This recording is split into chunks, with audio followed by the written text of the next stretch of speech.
So, in the previous presentation regarding climate risk assessment, we have discussed about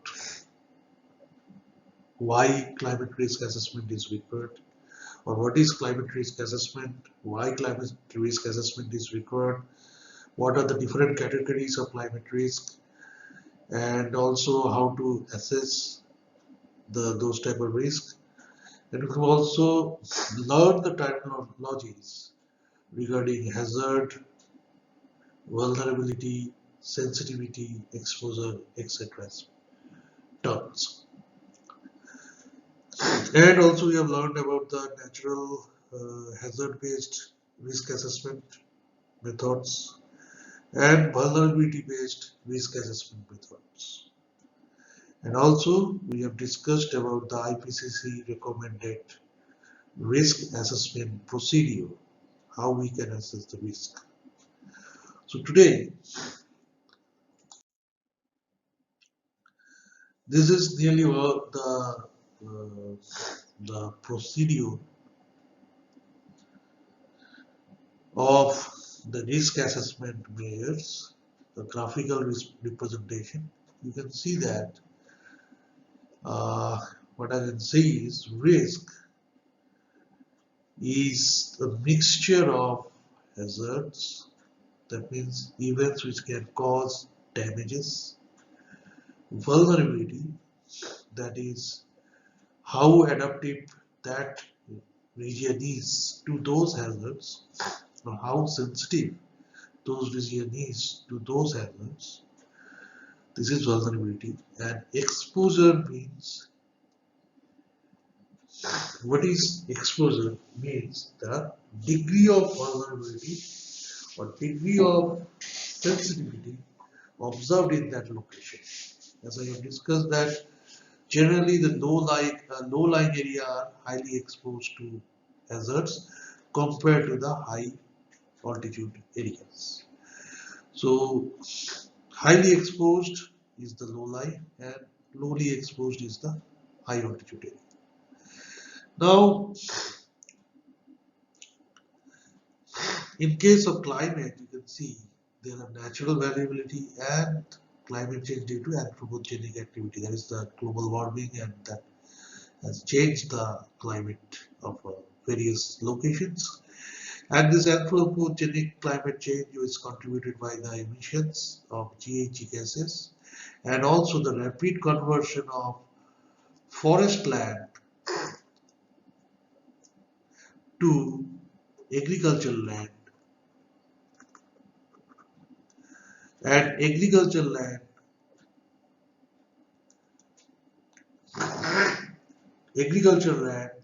to your urban land. Okay. So due to this land use change and the increase in GHG gas emission, anthropogenic climate change take place. And as a result of those climate change, both of these, this natural variability and also the anthropogenic hazard take place, those events which can create damage, which contributes to the risk of that location, and also based on the sensitivity or susceptibility of a location towards those hazards and lack of its capacity to adjust to that hazard, which is collectively known as vulnerability of a location, that also contribute to risk. And the degree of hazard or degree of vulnerability of a location, exposure, also contribute to the risk. Now the impacts will impact mainly the socio-economic processes, the supply lines, socio-economic pathways, adaptation and mitigative actions, and governance, of course, governance. So when a disaster occurs, natural disaster, these are the things that are being affected. The socio-economic pathways are affected. You have to create new adaptation and mitigation strategies. and your governance must be tuned or must be monitored and modified such that that location can adjust the severe impacts of the disaster or severe impacts of the climatic extremities. Now, what is risk analysis? Before that, in the last presentation, we have discussed about the risk assessment procedure. What is the risk assessment? In the gist is, they have created an expert group or study team, they are saying, and the stakeholder group. With both of these, they are taking stakeholders are giving feedback, experts analyze, okay, and what I believe, they are preparing the conceptual model of risk analysis based on natural hazard and vulnerability based approach. And you can say that this natural hazard is nothing but the probability of this vulnerable event, and the intensity or magnitude of this vulnerable event. You can say that. So in this case, natural hazard, you require the historical data to identify the criteria of hazard.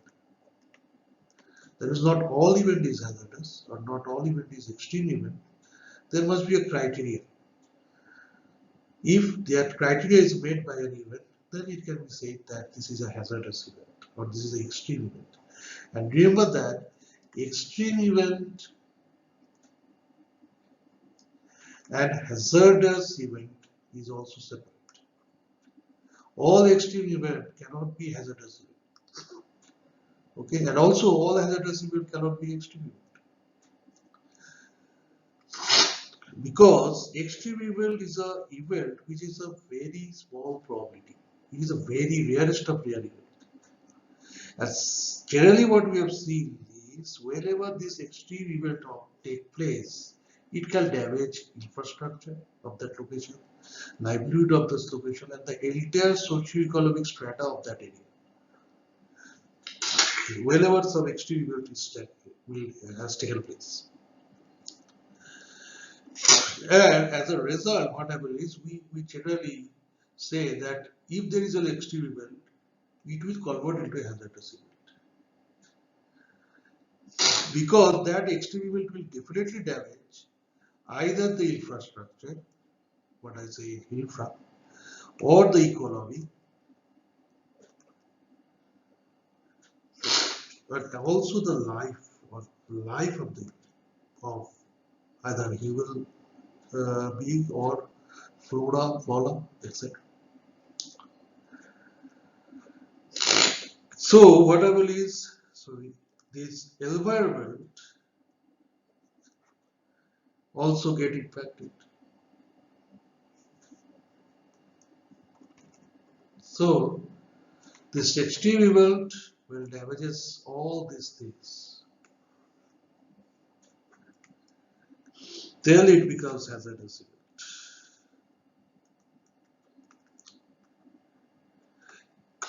Now you see there will be a criteria which will say that these hazardous event or this are what I will say this extreme event is creating a hazardous event.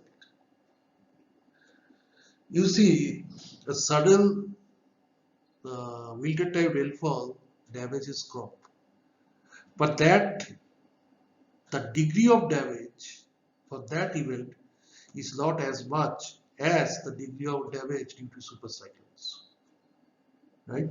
So you see there must be a criteria, there must be a threshold, what I will say, to define that this extreme event is indeed a hazardous event. If the extreme event causes such a damage that overcomes or overtake the threshold of what is the threshold of vulnerability, then you can say that this is a hazardous event. If a super cyclone is there, then the entire agriculture output can get affected. But if a simple rainfall winter takes place, then some crop will be compromised and agriculture productivity will somehow get reduced. But due to a super cyclone, it may happen that the entire agricultural productivity will diminish or will be vanished. That is why this expert group, along with the stakeholder feedback, identify the threshold. How? With the help of the historical data. As this is your natural, in case of natural hazard based approach, you have to do that. Okay, but in case of vulnerability based approach, you already know that this is a vulnerable event. Okay, so what the thing is, there is no need of analyzing the data and identifying the criteria. We had already given you that this event is a vulnerable event or a hazardous event. We had already identified you the or classifying you the event in case of vulnerability based approach. That is why uh, in the natural hazard based approach, you have a condition that you have to also define the event to be hazardous, define the criteria for classifying an event to be hazardous. Okay, but for vulnerability based approach, you already know that this event is creating vulnerability, so you do not need that approach that to define that criteria.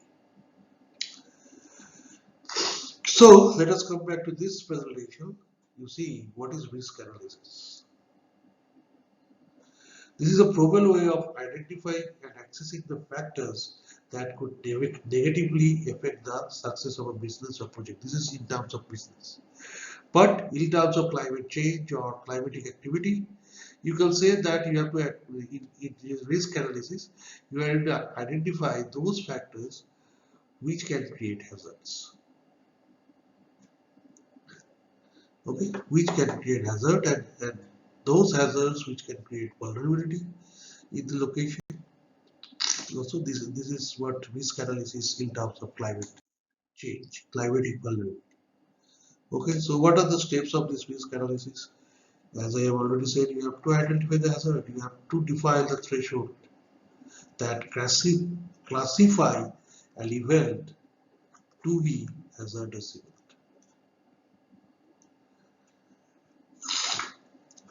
Right? And also you have to know into which way this event can harm you. That means the vulnerable places or vulnerable population or vulnerable systems. And then you have to evaluate the risk and you have to take mitigation measures, the precautions to avoid that risk. Then you have to prepare a report, record your finding. Then you review the assessment and update if necessary. So basically, these three are the main steps of risk analysis.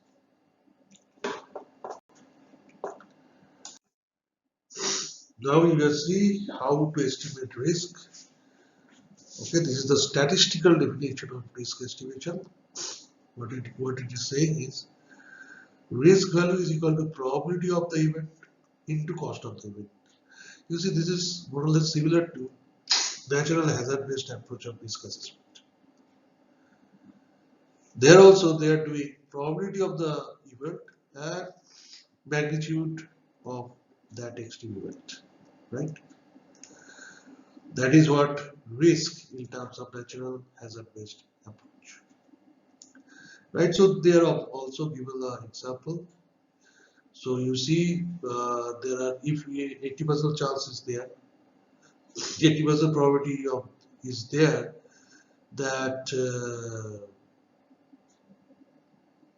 that the rent of the lands in your where your industry has been installed, the rent will increase by an extra $5 lakh next year, and if you know that 80% chance is there that this rate will increase up to $5 lakh, then your risk will be 0.8 is the probability into $5 lakh cost of event, and this is the risk value, $4 lakh, right? So this is a statistical estimation of risk, right? And there are different types of risk assessment techniques. There is your Delphi technique of risk analysis. This decision tree analysis, probability and consequence matrix, swift analysis, multi analysis, and many other numerous new methods have been introduced in recent years. One of them are failure mode and effect analysis, risk index, etc. So there are many other risk assessment methods. So what is this Delphi technique is?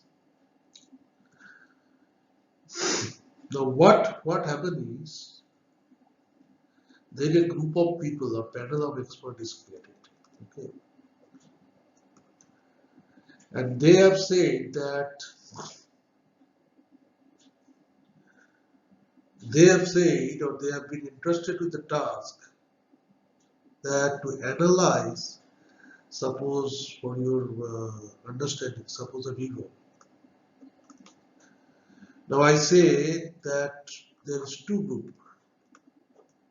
Okay, this is an example. I entrusted one group that you analyze the data of all rainfall. And the another group I say you analyze the data of temperature of that watershed for the last 30 years. And then you say that whether in terms of rainfall that watershed is vulnerable or not. Okay.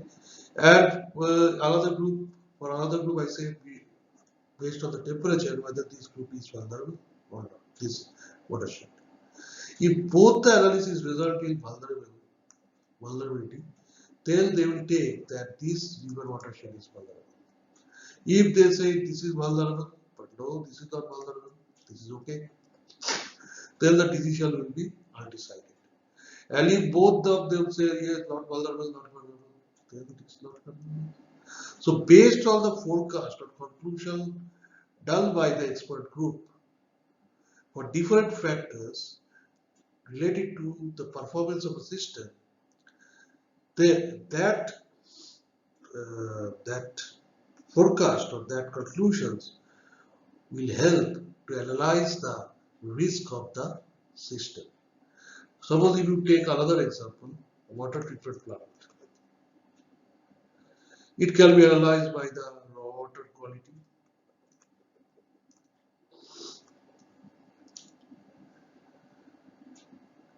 the quality of output water, the profit from the water treatment plant, the electricity consumption by the water treatment plant, and various other factors. If you see that this raw water group, for each factor is assigned to one group, one type of expert group. So if they say that yes, this is vulnerable, this is vulnerable, this is vulnerable, this is vulnerable, all are saying vulnerable, then this water treatment plant is vulnerable. If say 3 said not vulnerable, 2 said vulnerable, then it is not vulnerable because majority of the group said not vulnerable. If majority of the group said vulnerable, then it is vulnerable. So this is your Delphi technique. Now what is this decision tree analysis? Another decision tree analysis. So here we have to ask question and draw the decision. For example, let us say that in a watershed, you'll see if I analyze the risk of this watershed, climatic risk, then I will ask whether rainfall is more than the highest rainfall observed in the last 10 years. Then there will be two things, yes, no.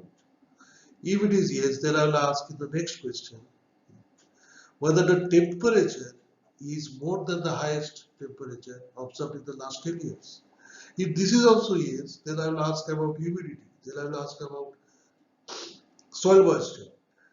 And then if all the questions are yes, then I will say that so uh, so we'll ask the question, and based on the response, as I said, as I explained, yes, no, we'll move on to the next question. So here you see the trees like this. First question is whether this watershed is vulnerable to climatic parameters. First you ask about rainfall. If yes, then you ask about runoff, then you ask about temperature. If yes, then ask about humidity. If yes, you ask about something, some wind speed. If no, then you ask some other question regarding the temperature, or the same question regarding the temperature. And based on the answer, if all these are yes, then your watershed is vulnerable. If yes, no, and yes, no, then there we say vulnerable. Then it can be not vulnerable, like this. So likewise, you have to design the tree, and you can analyze the watershed with respect to its risk. Now this is another type of risk analysis, probability and consequence matrix, or risk impact probability chart. Okay, so here what is happening is that uh, risk is an event that may occur, right? So the probability of its occurring can vary from 0 to 100. And if it is 100, then it is not a risk, because 100 means certainty, right? So if it is below 100 and above 0, then it is a risk. So because if it is 0, then we know that there is no chance of occurrence. And if it is 100, then you know that this will occur. Then it is not a risk, right? So within this, more than 0 and less than 100, whatever probability is there to an event, that will give you the risk of that event. Okay. And what is impact? Impact means due to that event, many impact can happen, negative impacts can happen, and the magnitude of impact varies, right? And this impact can be represented based on your cost, impact on health, human life, and some other criteria, right? So by analyzing the probability of an event and its impact, you can also analyze the risk of a watershed or a system. And this is your SWIFT analysis, another method of risk analysis. You see, here it is expert-based risk analysis techniques, where the rules, the process is already prepared. The expert will only analyze whether, based on the process, whether there is risk or not, right? So the method is well documented or articulated here, right? You can go through it. The first step is prepare the guidelines, then assemble the team of expert, then you check a background check, okay, why you are performing the risk assessment, whether it is for any regulation or for impact analysis or for financial analysis, anything. Now you have to articulate the purpose, objective, and benefit. You have to define the criteria, then you have to describe the system, then identify the risk hazard with the what if analysis, then assess the risk with the help of severity, evaluate and likelihood. First you see the likelihood of the risk, then you go for severity, how intense it is, and then you evaluate the impact. So basically the process is like this. So actually, after purpose is articulated, you go for 5, assess the risk, then risk hazard, right? Then you define the system, define the success. That means what will be your mitigation level. Mitigation level. That means if you are seeing that runoff is like very high, 90% water is being run off, then you fix a criteria that how much runoff you want to reduce. Because more you decrease the runoff, better the watershed retentivity of water, and better is the health of the watershed. Because for agricultural output, you need water, okay, in the watershed, not as a runoff.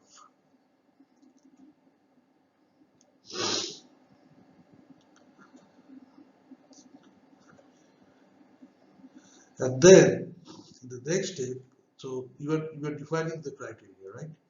So you say that yes, I want to see that runoff is reduced to 40%. So that is your criteria for success, your goal. Then you will propose the mitigatory action. Okay. Then you must review the process based on the objectives and benefits also. Then you document it and then you do some additional risk assessment. More or less, it is like this. The rules are already set, expert-based risk analysis, then some why you are assessing, what is your objective of risk assessment, etc. etc. Then another major important step is this risk assessment. What is the likelihood of the risk? What is the severity? What is the impact severity of the risk? And how you want to evaluate it? And now how you identify the risk and hazard by what if analysis? Then you describe the system, define the criteria of success, mitigatory action can be proposed and reviewed based on the objective, right? And then it can be documented and you can do some additional risk assessment. So this is known as structured what if technique analysis. This is bow tie analysis or cause effect analysis. You see, you have to first describe the risk. What is the risk? Okay, and what is its impact? What is its likelihood? What is its consequence? What is the severity? Level of risk is also then you can say severity. Likelihood is the probability of the risk occurrence. What is impact? Consequence. Right? So then what you will do is you will identify the causes and you will identify the risk, consequences. And then how you can control the causes such that consequences can be controlled also. Okay? So just see that these are all the list of consequences, that means list of failures you can say, or list of risk. Okay, and then you identify the causes for this all risk. Then you say that how you can control it. When you can control the causes, your risk will also be controlled, right? And then you can give advantage, disadvantage of all the consequences. But in a gist, you can say in bow tie analysis, we identify the first we identify the risk. Okay, risk I'll say, or I'll say the consequences of failures. Okay, anything. So as you identify the consequence, the impact, you identify the cause. Once you identify the cause, you identify the like controls, how you can control the causes to not happen again, right? And these will control the consequences also.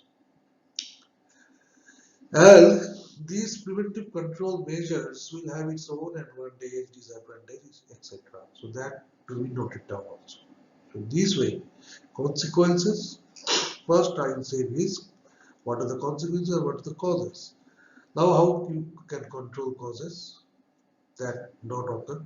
Don't. But how to prevent these causes to happen again?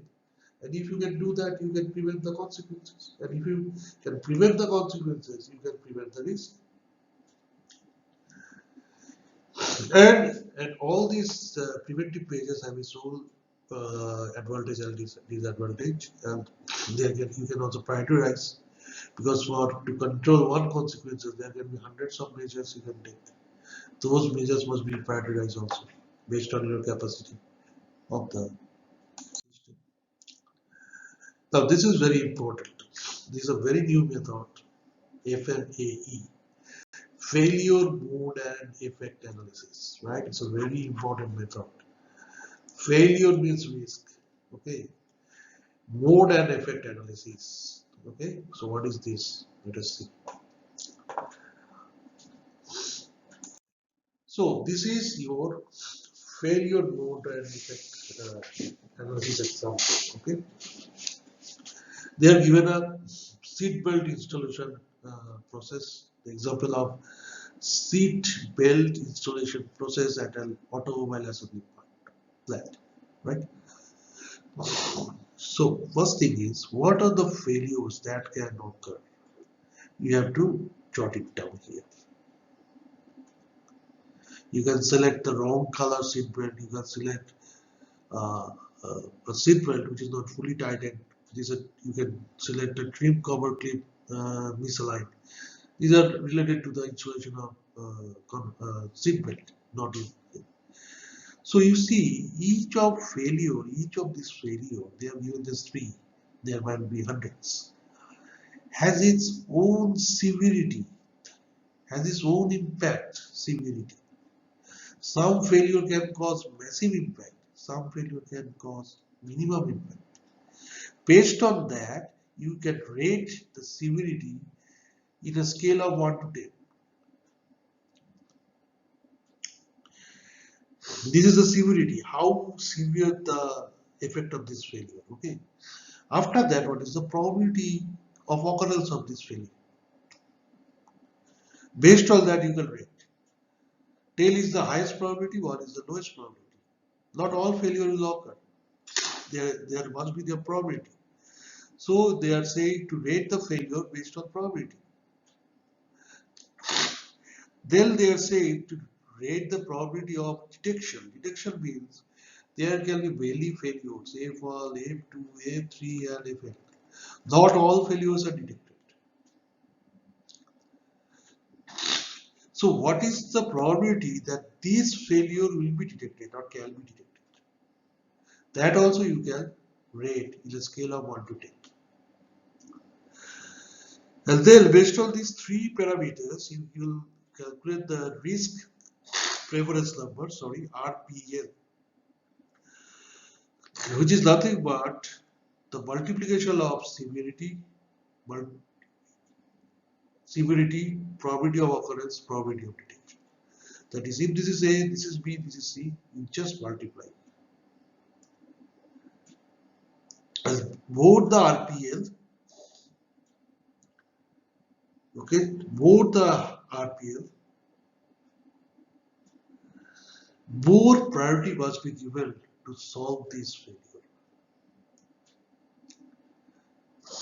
It is very simple to see. If a failure has a very high severity, if the failure has a very high probability of occurrence, and if that failure is also has a very high probability of detection, then these failure must be solved first.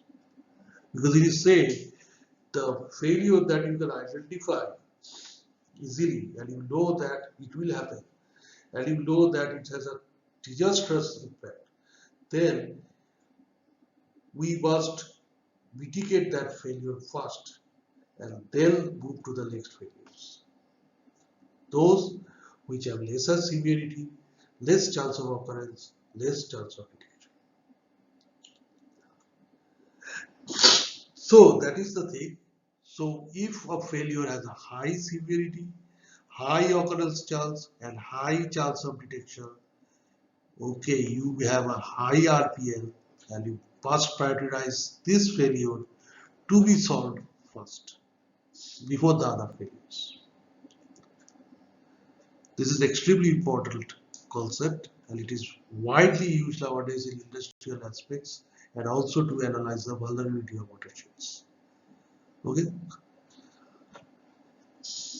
So this is your failure mode analysis. Okay. Now let us conclude this global climate risk index. This thing I will discuss in the next presentation, part 3. Until this point, what you see is in this presentation, part 2, we have discussed about some risk analysis method, right? And within this risk analysis method, there is one is Delphi. One can be your decision tree. Another one is bow tie method. And another few methods. But among all these things, in recent years, what is happening is we are interested in this method, okay, FNAE, where we first list down the failures, then we analyze the severity of impact of these failures, then we see the probability of occurrence, and then you see the probability of detection. Then we multiply it. We rate or we score each failure in a scale of 10. Both the rating, more severe or more chance of occurrence and detection is there. And when we get a RPL, based on the value of RPL, we prioritize the failure which need to be addressed first, right? So both the RPL number, more priority the failure will get, and you must solve the failure with the highest RPL number first, and then move to the next one. Okay, so this way you can also prioritize the different failures and solve it one by one. So this is a big advantage also. Now, in case of that risk analysis and related to climate change, so what will happen is nowadays what is being done is, I want to explain that there are not 5. There are nearly hundreds of methods by which you can analyze risk. Now you will say how we can select the best method out of this. For that, you must remember, based on the type of risk, magnitude of risk, and frequency of risk, we decide which method to use. Suppose when the risk is dependent upon multiple criteria or multiple factors, then we use generally this Delphi or DT, decision tree analysis. But when we see that the risks are not depending upon the multiple factors, but what there is that there is a consequence, there is a cause of consequence, and this consequence is creating risk. Then what happens is we are trying to create preventive controls and try to mitigate these consequences by the bow and tie method. So bow and tie method is more suitable for those risk analyses where the number of risk is lesser. And not lesser, but I will say number of risks depend upon very few factors or single factors. And when we see that there are hundreds of different consequences that can take place due to a single risk, there can be multiple impacts. Then we try to use that SWIFT method, structured what if analysis method. But overall, the most optimal and most adaptive method is the FNAE method. where multiple failures or multiple risks can be analyzed based on its severity, its occurrence probability, its detection probability. And based on a single number, RPN, we can prioritize the failure and we can design the mitigating measures also. So that is the advantage. This method is more objective compared to all the other methods. Most of these methods, including Swift, needs expert assistance. Delphi needs expert group. DT, the question asked, also required expert view. What are the questions to be asked? Bow tie, that also need expert view to analyze the consequences, to find the causes. But in case of FNAE, you see the expert or decision maker will rate the failures based on severity, occurrence, and detection. And these severity can also be analyzed by the data. These occurrences can also be analyzed or had to be retrieved from data. Detection is also like that. So FNAE is a data-driven approach, but all other methods are expert-based approach. Sorry. Now, what will happen is, it is recommended that when there is no method mentioned for risk analysis, go for this FNAE. But if you have been restricted that you must use Delphi or DT or Rotime, then you have to use that method. But the major disadvantage of all these is they are expert-based approach, and FNAE is a data-driven approach. So that is the major advantage of FNAE method. Okay. So with this, I will conclude this presentation. And in the part 3, we will analyze the different case studies uh, for different types of risk assessment used in different case studies. So, like coastal climate adaptation, decision support, and all this thing. But that will be discussed in the next presentation. So for now, I am concluding. Thank you.